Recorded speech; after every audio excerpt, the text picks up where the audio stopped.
back to another episode of the Bourbon Buds. This week we're going to be reviewing Woodford Reserve's newest distillery release, Honey Barrel Finished. Nick, do you want to tell us about it? Sure. This was released, I think it was yesterday, wasn't it? Yeah. Yeah. So what happens is it's basically they take, this is the third time that these barrels have been used. What they do is they take the Woodford Reserve bourbon barrels and they transport them to a Woodford County beef farmer. And then when they have the honey, they transport them back to Woodford Reserve. And then they age the honey in the bourbon barrel with the bourbon in it for about a year on average. There's not too much more that I can really say about this. So Zach, you ready to give it a shot? I am, but before we get into that, I'm wondering as far as with the honey, if they actually like take a brush and use the Woodford, honey, like the actual honey, and they paint it like in the barrel, or they just turn the barrel into a beehive because they said they take it to the farmer himself, like. That would, I don't see, I'm just more interested in to see what the process is of them actually using the honey. Yeah, in sources I've read, it just says they take the bourbon barrels. It's very vague. Yes, they take the bourbon barrels, they send them to a beekeeper to get honey, and then they send it back to the store. What do you get out of that? I get slight honey. Definitely Woodford. That's immediately you can tell that's Woodford right off the bat. That's it. It smells kind of sweet. What do you get? Yeah, that's about this. That's about what I think. It is a very sweet smelling bourbon. It is. All right, cheers. So that's fine. Clang.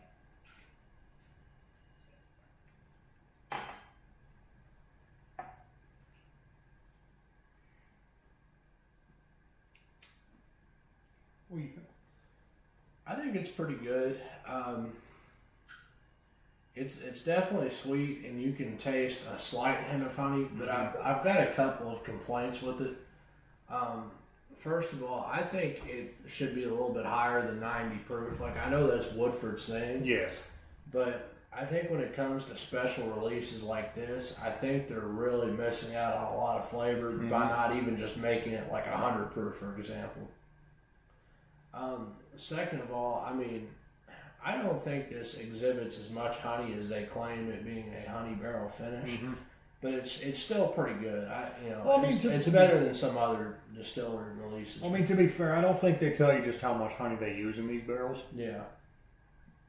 But me personally, I think it's okay. Like it does have a sweet taste to it. You can get a lot of the honey in there, and it's smooth because of the 90 proof, but.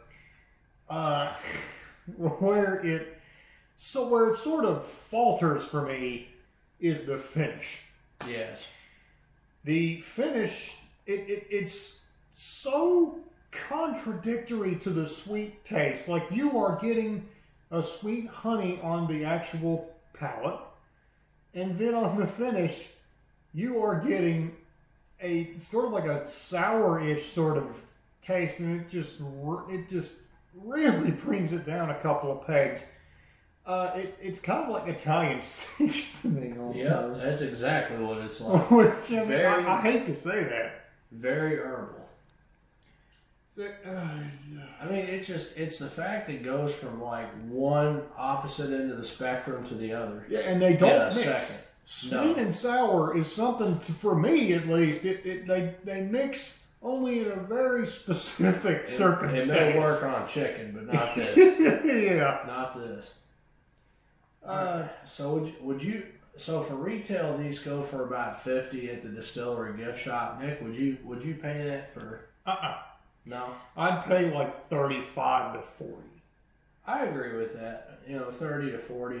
It's pretty good. It's just I wish there was a couple things they did to it. And I think if there's a couple things they did, like what I mentioned, it would be extraordinary. Because it's got a lot of potential.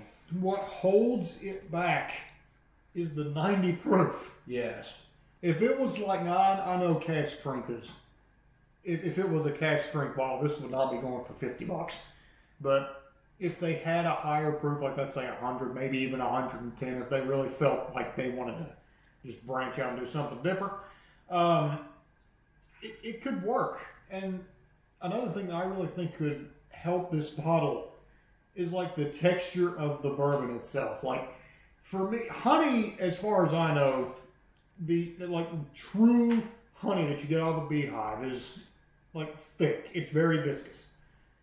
If they put a little more honey into that, just enough to like make the texture a little bit different, like having that sort of honey stick around on the palate a little bit longer, I think it'd be better. The proof would help with that as well. Yes. Where it's lower proof, it's going to make it a little thinner. Mm-hmm. But I mean, for $50, it's a little steep, and you can only get this at the distillery right now, right? It's not secondary. The distillery, and it'll also be going to certain select retailers in the local area. Okay. So probably Frankfurt and Lexington, some sort. Okay. Yeah, I mean, it's okay. It's not bad. It's good, but it's not worth $50. It's about $35-$40. It's not really too much more I can say about it. It's not bad. And with that being said, I don't like leaving us on dour notes, but that will be the end of this week's episode. Please tune in. Let me make sure to like, comment, and subscribe, and click the bell icon for future update for notifications on when we upload. Make sure to follow our Instagram down in the description below, and we will see you guys next week.